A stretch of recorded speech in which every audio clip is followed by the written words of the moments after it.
watching another digital marketing session powered by Kubelay's Live Hub, and today we are going to conduct an influencer marketing reality check.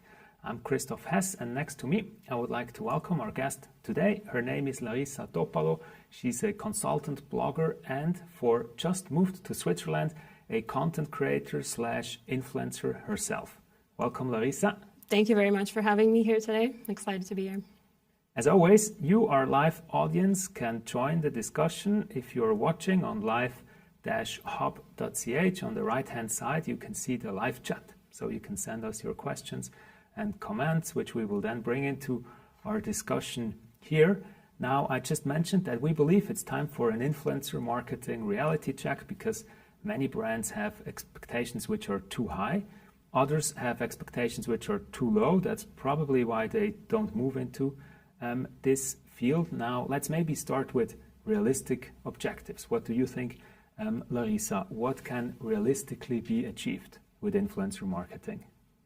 So let's start first about what influencer marketing is at its base. Essentially, it's based on an old tried and true method of using a celebrity endorsement, which has been done many years before social media even came around. You would use a celebrity that has a wide reach and an influence on purchasing power, and through them you would sell your product. And now it's done on social media, and there are, of course, celebrity influencers, so people who are famous offline, and then they have a massive following online.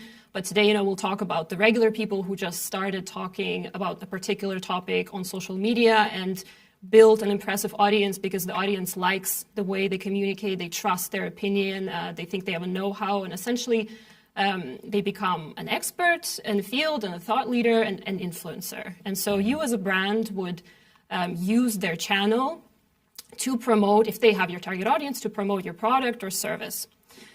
Realistically, if we talk about Switzerland, over half of the Swiss population is either on Instagram, Facebook, or YouTube, or usually all three. Over half of the working population is on LinkedIn, so your audience is definitely there. And of course, it's consuming content, and content is created by influencers. So there's a very high probability that your target audience that you want to reach as a brand is on social media and is consuming influencer content. So should you do influencer marketing? Yes. When we talk about objectives, I would put them into three different buckets. So one, awareness. So this is just where you use influencer marketing to increase exposure of your brand. So the customer or the prospect, remembers it, has it in mind, and knows the values and can associate with the brand. Second one is conversion, and that's when you have a clear target, a clear action in mind. So you want to drive traffic to your website, you want to increase event attendance, you want to sell a particular product through a code. So that's conversion, that you're basically trying to convert the audience of the influencer into your prospects or your client. Mm-hmm. And the third one is engagement. And it's kind of a bit in between those two because it's a combination of awareness and conversion, but this is based around taking the potential audience of the influencer and asking them to become a part of your community online, so your social media channel. So for example, if you have an Instagram account as a brand, you're trying to drive traffic to that Instagram account and get those prospects to become a part of your community. And when you plan your strategy on influencer marketing, I would suggest that you focus on one of the objectives. You don't try to do all three. Yeah. Because the way that the kind of content you would create and the way you would partner with the influencer is very different. There's, of course, positive spillover. Obviously, if somebody's aware of the brand and likes it, it's highly probable that they would also go and follow it. But still, the way you would plan the content and the way you would work with the influencer is different. So I would always suggest decide which bucket you want to be in. That's your objective. Then be realistic about that objective and set your campaign in order to meet that. So one of the assumptions or objectives that are not realistic are objectives that focus on all three stages of the funnel then. What are other mistakes or challenges that you observe when brands have assumptions and objectives that are clearly not realistic?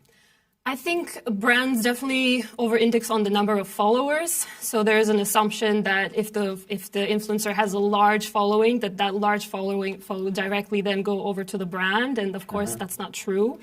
And the second mistake I see is that because social media is so quick and instantaneous, the assumption is whatever you do in influencer marketing will have immediate, quick results. Yeah. But the reality is it's an investment that should be thought about long-term and on a continuous basis.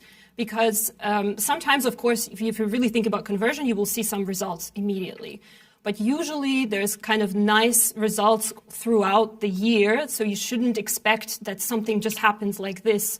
You should plan to have some activation throughout the year, and you should plan to see results throughout the year, not just right away.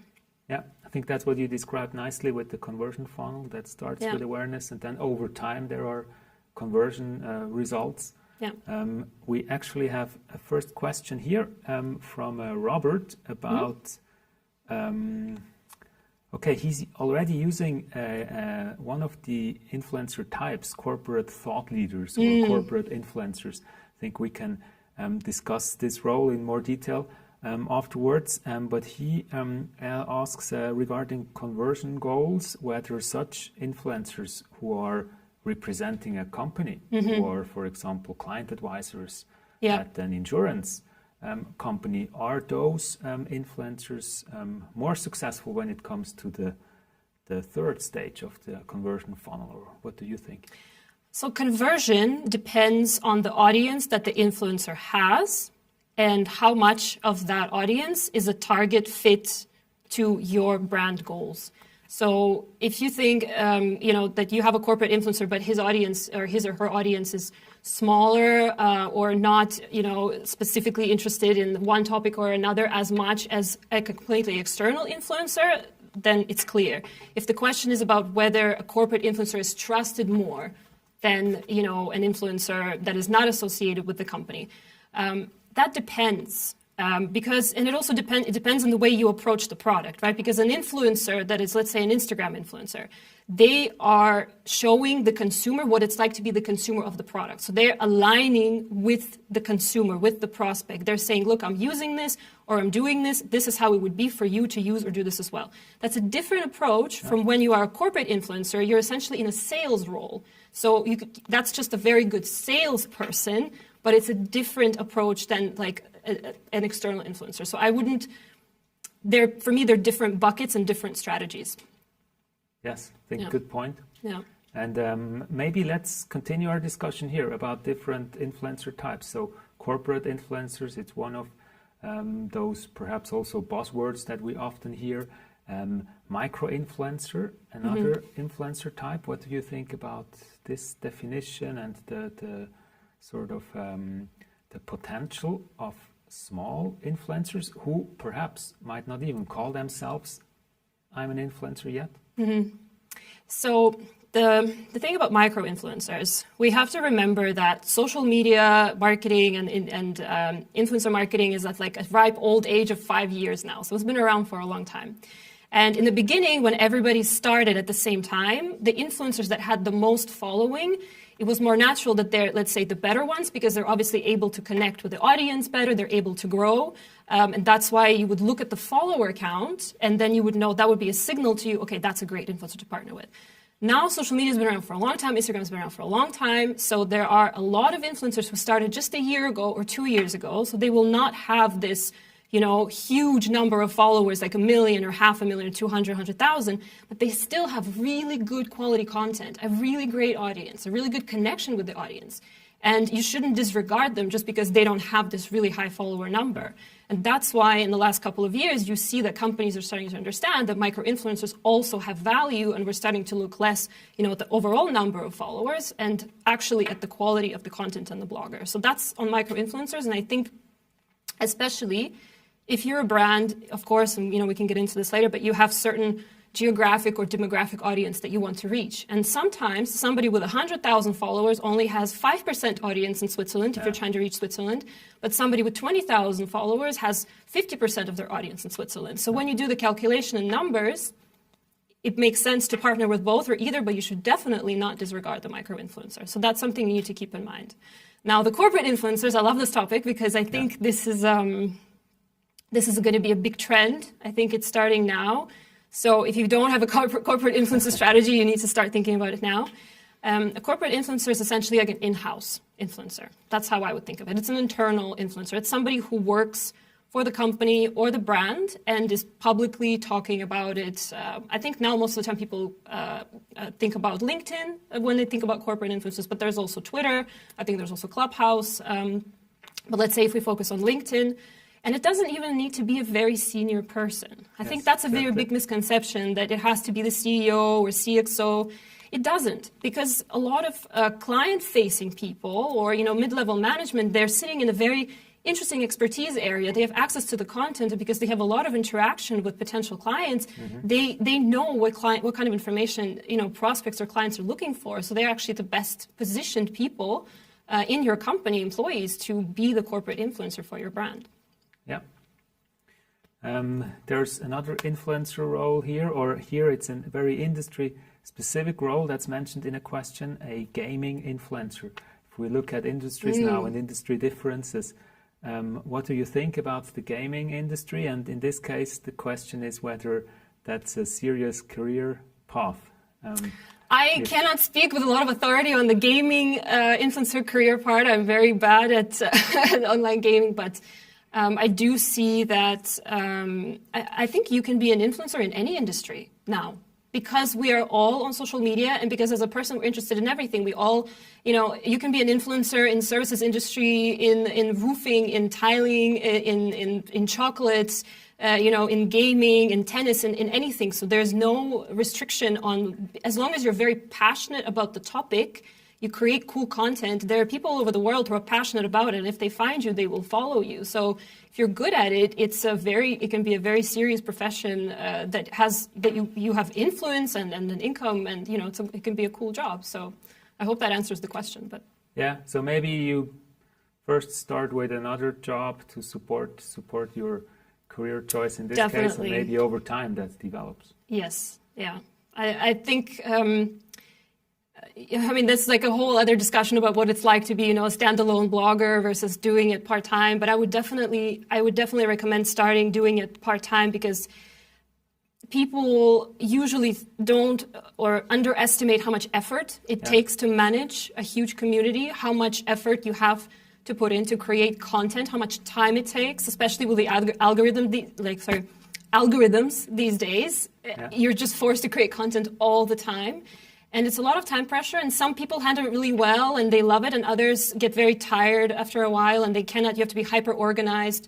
So it takes not only, a passion for something and a good perspective of something and know-how, it takes also to be a certain type of person to do this full time, and to not, to manage your mental health and to manage your work-life balance, to be away from the screen. And not everybody's built that way. So I would definitely try it first and then see if you love it, and then I would try to take it full time.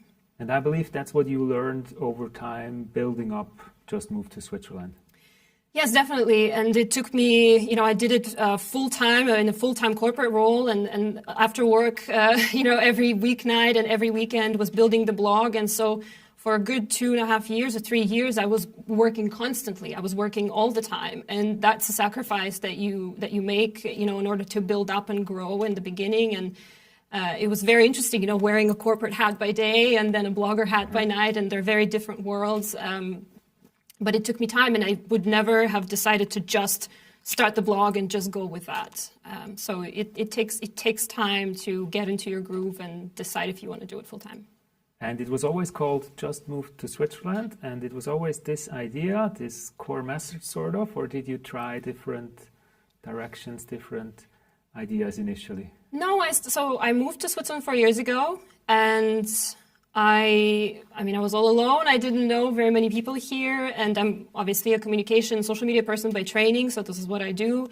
I love to tell stories, and I started the community from scratch, absolutely from zero. The name came to me because that's exactly but who it's so I was. Powerful because you immediately know what it's about. Exactly, I thought it was a very good descriptive name, and it stuck, and I keep it around now because I know a lot of people connect with it still. A lot of people are still moving to Switzerland, and then they find the blog that way, and it helps them. But I know I started from the beginning, and from the beginning I wanted to tell the story of someone moving abroad and what it's like, and all the ups and downs and the adventures, and that's still what it is today. We were just talking about the gaming industry. Yeah. What are the industries which are relevant for Just Move to Switzerland? Where are you positioning yourself? Definitely travel and lifestyle. My blog is quite specific in the sense that it's very oriented around Switzerland, so it's geographically oriented in one place. A lot of bloggers, they serve a European market, global market, whereas I focus a lot on kind of Switzerland-based experiences, Switzerland-based brands, Switzerland-based services. So for me, I try to work with brands that I think if you as someone who lives here or as someone who is new here, you would have an interaction with them, So if you're looking for a place to eat, or if you're looking for a place to shop, if you're looking somewhere to travel, if you're looking for a cool hotel to go with your loved one, this is what I cover because I know these are the questions that my audience has. And before you mentioned that you can do influencer marketing in basically every industry. That's what you would say. I think so, yes. Your observations. But of course, there are some industries where it's easier. Definitely. I think when I think of it, there's more visual, the products and services. Yes, I would say it depends how traditional the industry is. If it's very traditional and risk averse, and also very used to the old type of communication where it's one-way communication, you push communication onto the client and you don't get anything back, then for them it's much harder to go into this influencer marketing world because it's unpredictable, it's risky, and then it's communication on all kinds of different sides. So traditional industries have a tougher time, and then like industries that have a lot of regulation. If much harder to promote alcohol than it is to promote a dress because there's a lot more regulations there. And then, yes, of course, if you have a beautiful visual product that is easy, that's Instagrammable and easy to present, you're going to be much quicker at creating content than somebody who's in the services business and has to really think, how can I visualize this in a way that would go viral on Instagram? Yeah. You mentioned Instagram several times already. There was a question actually from the audience about channels. Is Instagram the best channel for influencer marketing, or what do you think when you observe from a 360 degrees perspectives, perhaps including channels that you don't immediately see as influencer marketing channels like Twitter, or you mentioned Clubhouse? What do you think? I think Instagram is definitely the biggest and the most prevalent. And the reason for that is not necessarily anymore that it's the best. It's just the infrastructure has been set up. The brands, the clients, the companies, they know how it functions. They know how the algorithm works. They know what to expect. They got their feet wet and they kind of are okay to go further. And from the influencer side as well, the whole process is set up. You know how many posts to ask for and use the hashtags and the branded thing. So it's just the infrastructure is there. That's why Instagram is still super prevalent. But I would say going into the future, for me, it's TikTok and LinkedIn that are the two biggest channels, because LinkedIn has done a lot in the last few years to evolve as a content platform. When it started, it was just connections, just to network in the corporate world. Like your electronic CV. Exactly, it was an electronic CV, and then it became a huge tool for HR, for the HR industry, which it still is. But then a couple of years ago, it became a content platform. Yeah. And anywhere there's content, there will be influencers. That's just kind of, it's like a symbiotic relationship. And TikTok, I think that a lot of the things that are done well on Instagram now, original thoughts, they're all taken from TikTok. That platform is it works completely differently, and it's so creative, it's so different because of the format and the way people interact there. I think that's the future of where a lot of cool content is going to go. And again, when there's cool content, there's influencers, and when there's influencers, there's marketing. So I think for me, those are the two channels.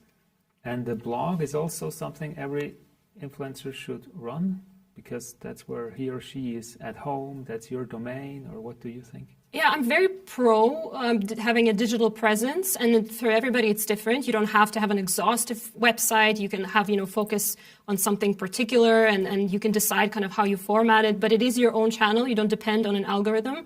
And I do think that it gives you a credibility beyond just being an influencer, which is a word that anyway today has, I wouldn't say the most positive connotation. But if you also have a digital presence behind you, and then you can put a newsletter behind it, this is something that has a lot of value, and I would definitely still consider it. It's more time consuming, much more time consuming than just managing an Instagram account. But if you want to do it professionally, if you have concrete goals in mind, I would do it.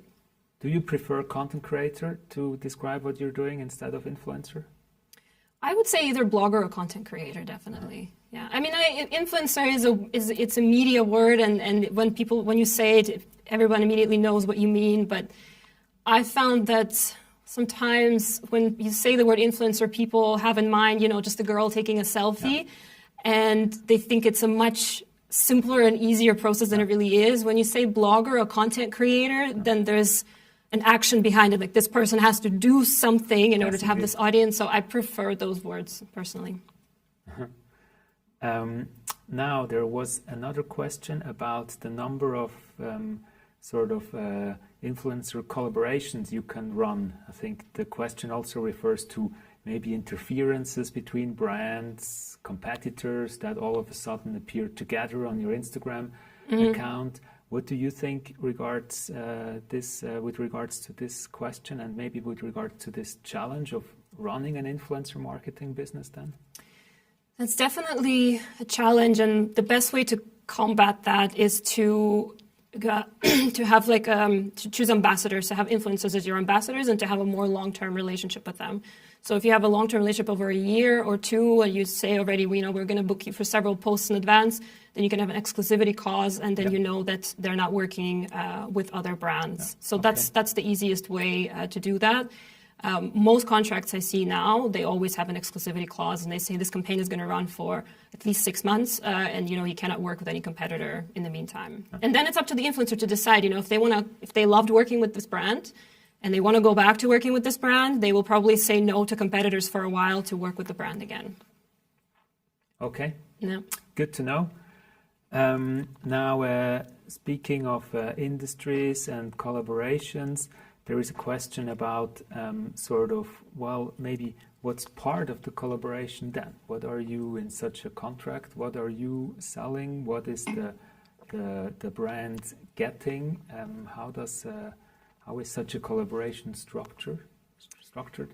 So it depends again on the bucket that we chose, if we're in the awareness bucket or the conversion bucket or in the engagement bucket. And I can give an example of the buckets, and maybe I know that people usually think that influencer marketing is just for sexy industries, so I will give maybe a more corporate industry. So if we take financial services, for example, if you want to do awareness, let's say you're a bank and you create an event about financial literacy that you want to educate young people about retirement, about financial planning. You invite the influencer to the event. The influencer covers this on their blog, on their Instagram. You agree on a number of posts, on a number of stories, and then you tag, so they're branded content. You tag the bank, and so the audience is, aware of the bank, of the values that, they're into, like financial literacy. So that's like an awareness project.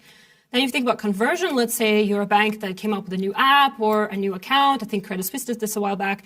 So you say there's a concrete product that we want to promote. So you give the influencer, so the influencer posts about the product, has a link to the product, asks the audience, maybe they have a discount code or something, so directly activation to promote this product, download this product, engage with this product.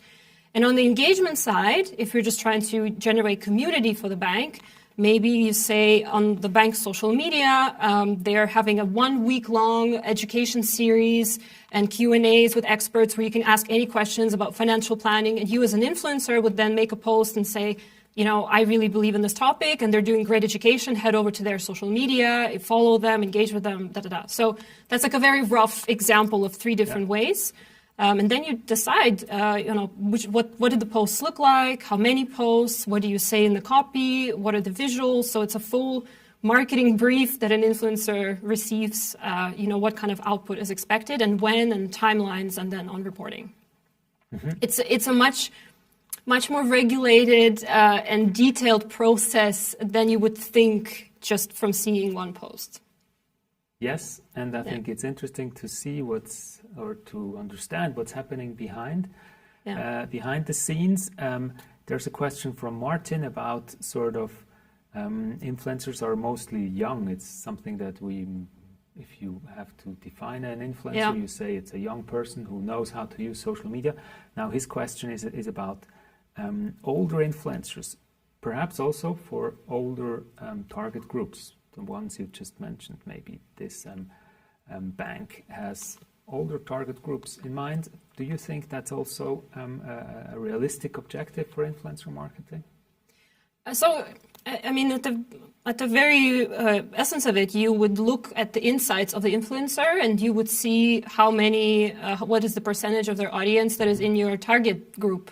And you sometimes would be surprised, actually, and you look at then your other channels and your marketing mix, and then you see how you can reach this elderly audience through which, or, older audience.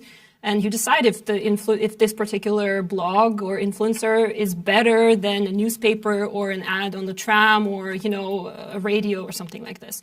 I think that on LinkedIn, the corporate influencers and in general, the people that have big public profiles, they skew a little bit older. So that's one area. And then on Instagram, I am seeing that there are quite a few influencers that are actively saying, look, I'm over 50 and I'm influencing, and they have a cool following because it's a different perspective. So they are out there. They're not as prevalent as for millennials because we basically live on digital. We don't know any other way to live.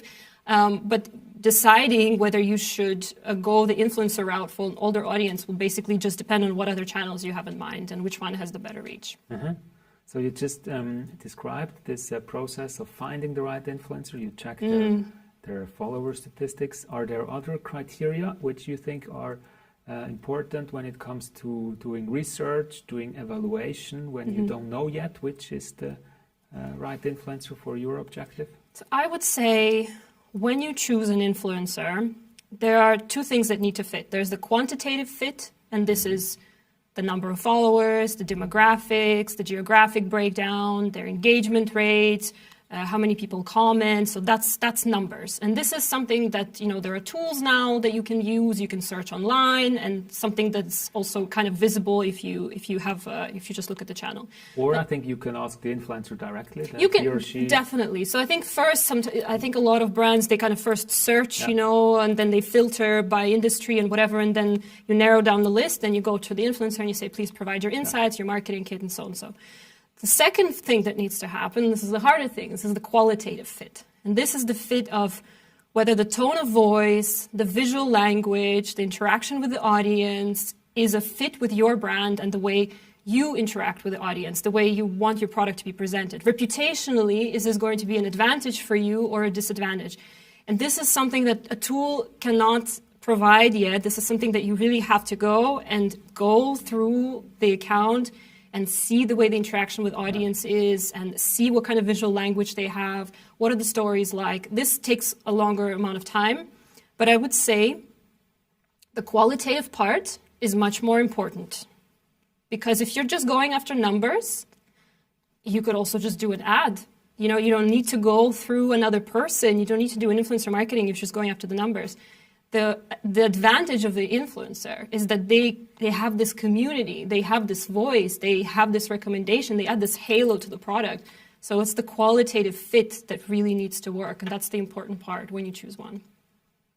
Very good to know. There's a follow-up question from Sabina about collaboration and about sort of pricing, charging models. So in these contracts, do you have a fee per post / article is the question here, or per sort of how much time it takes to create the content? Is the content creation sort of a service that you charge for? What can you say regarding this question? So definitely when you work with a brand, you agree on a fee based on the number of posts they are asking for. And included in the fee is the reach of your channel, the same way as you would pay a magazine or an ad anywhere. Yeah, exactly. But also the advantage of the influencer, but also the kind of the difficult part is that you act as a self-agency, right? Because you create the content, you write the content, you edit the content, everything that you would usually go to an agency for, the influencer kind of does for you. And that's why, that also has to be added to the fee, because when you travel to create the content, or when you have to get the product and you get a full brief, how it needs to be. So you spend a lot of time creating the content exactly as the brand wants it. Yeah. So the fee depends on those two things. And obviously, if the bigger the audience reach, the higher the fee, because that's what you would also pay in an ad. But the content creation stays there, and then it depends, are you using professional equipment, or are you shooting with an iPhone? Also what engagement rate you get. But this is something you agree in advance and is in your contract already with the client. Mm-hmm. Now, speaking of content creation, if you look at what works or what doesn't work, if you look at the final result, your posts, your articles, what are success factors based on your experiences? What works, what doesn't? Number one rule of all social media is content that people share is always number one content. And I'm kind of surprised, even I sometimes forget this. We're also focused on just creating anything, just pushing stuff out there. We sometimes forget about the quality.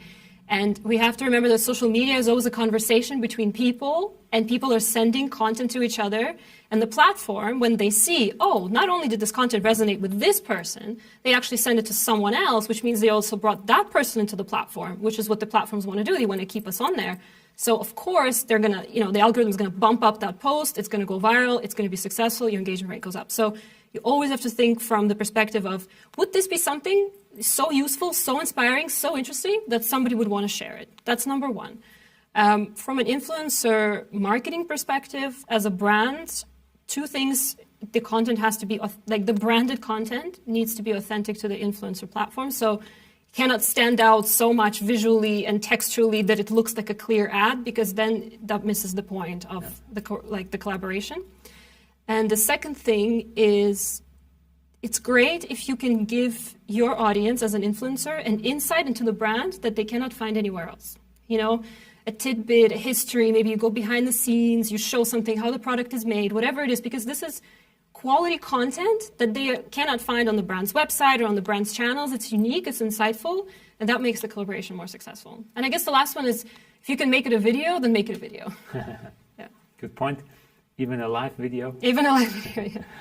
There was a question about KPIs, and you just mentioned engagement rate as one KPI that you could use to measure how successful your content is, how successful the collaboration is between you as an influencer and as a brand. What other KPIs do you think are not only useful but also insightful to really maybe not only from a quantitative perspective but also from a qualitative perspective to really show you what works? Yeah, so the KPIs, of course, depend on what the goal of the campaign was. We go back to the buckets, and whatever metrics you set for yourself, those are the ones you should measure. I think if we kind of talk on the grand scale, the purchasing power, the influence on the purchasing power of the influencer is really important. So if you see that they drove a lot of visits to the website, that their audience really bought a lot of the product, or at least engaged with it, when you see that uptick, then you know that people are not just consuming the content, they're also engaging with the content, and that's why the branded content also worked. So I think conversion is a very good way to measure. Qualitatively, it's as simple as reading the comments. What are the comments like? What is the general kind of mood in the audience? And I would also ask the influencer if there was reactions in the stories to kind of give an overview. Have there been positive reactions? Have there been any questions? That's usually a very good way to measure. You just mentioned the mood in the comments. There was a question from Petra about how are you dealing with negativity, bad comments, haters, which are also quite common on social media. Yes, you cannot escape them on the internet, unfortunately, because everything is anonymous. People's worst qualities come out when nobody knows who they are. I am quite lucky. So from my personal experience, I'm quite lucky, and I have a very positive audience. And I've learned that if there's a negative comment, you can just, unless it's a good, let's say, suggestion or critical suggestion, then you just block, delete, and forget about it, because it doesn't matter unless it's been a loyal follower or something like that. But as a brand, you just have to have kind of a robust plan for how you deal with it. If it's a valuable comment, then you create a response. If it's not valuable, delete and get rid of it and forget about it. You have to have a plan for how you deal with it and stick to that plan, essentially. If you have the plan, then it's much easier than if it happens and you're like, what do I do? You become kind of paralyzed with the shock of unexpected negativity. So have a plan, and literally when it happens, just go read the plan. Okay, what do I do? Okay, I do this. Okay, and forget about it. The best thing is not to have an emotional reaction to it, not engage with it. That's the worst thing you can do. So have a plan. I think over time you learn that that's how the internet works.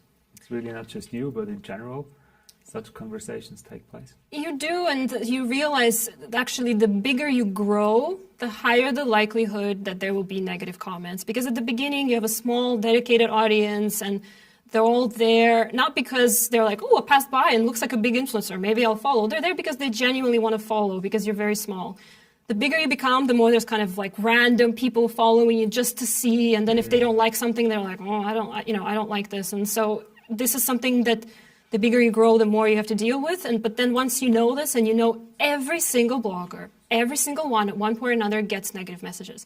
It's not you. It's not a personal attack. It's not that you're horrible and everybody else is loved.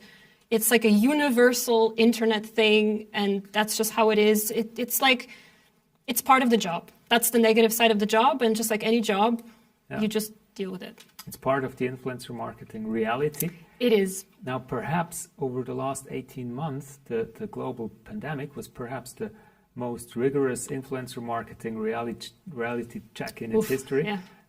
What do you think, if you look back now, what has changed over this period of time? And now that the world is sort of reopening, are we going back to how we did influencer marketing before, or are there things different today? And does influencer marketing,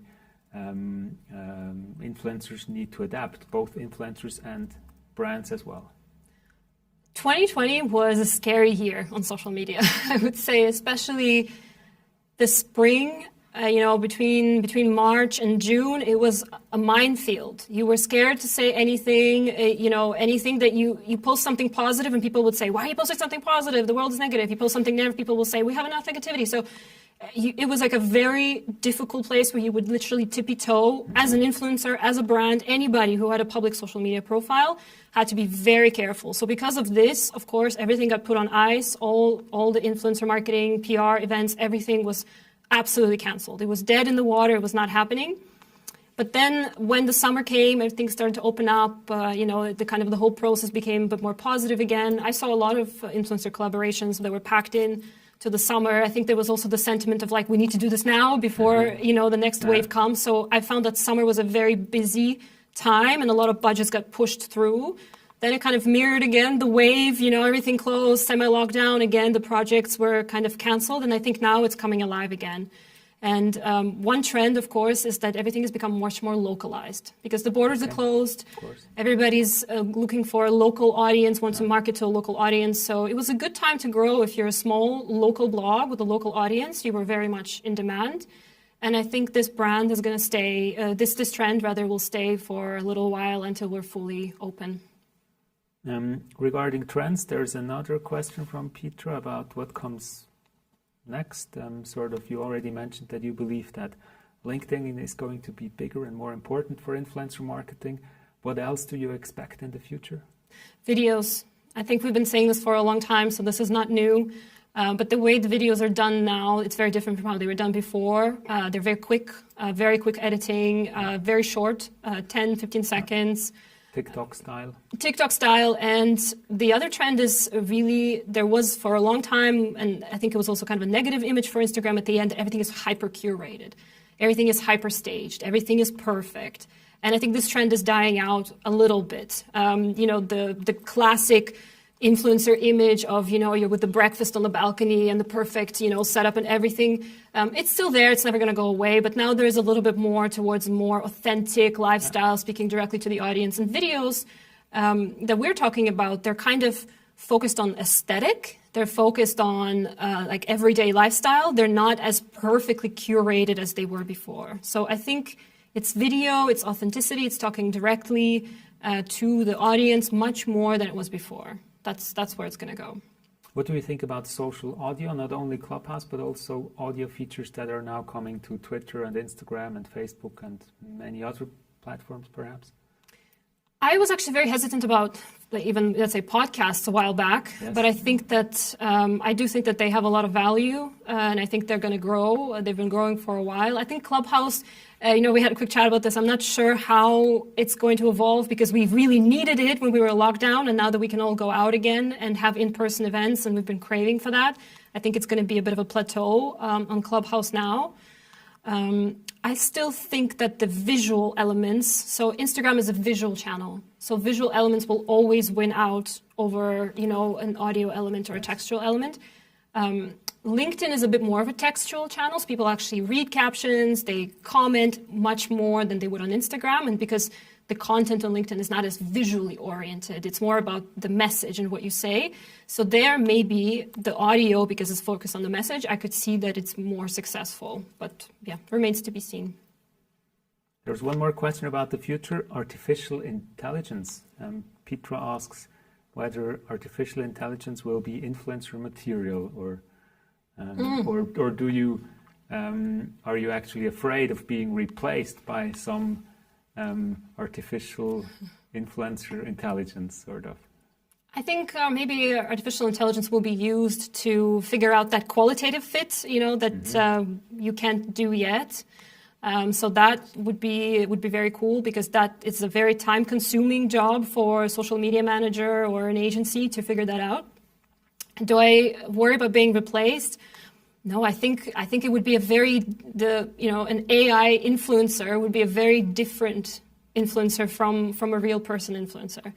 And it might add kind of a different and interesting value, but I don't think it will completely replace us, because it's human nature. People love to follow people, and they love to follow that humanity, that off the cuff, this authenticity that happens, that not everything is perfect, or just as a person, if I go somewhere, there's some tips and things that I will think of that, maybe an organization or a brand on a corporate channel would just not deliver.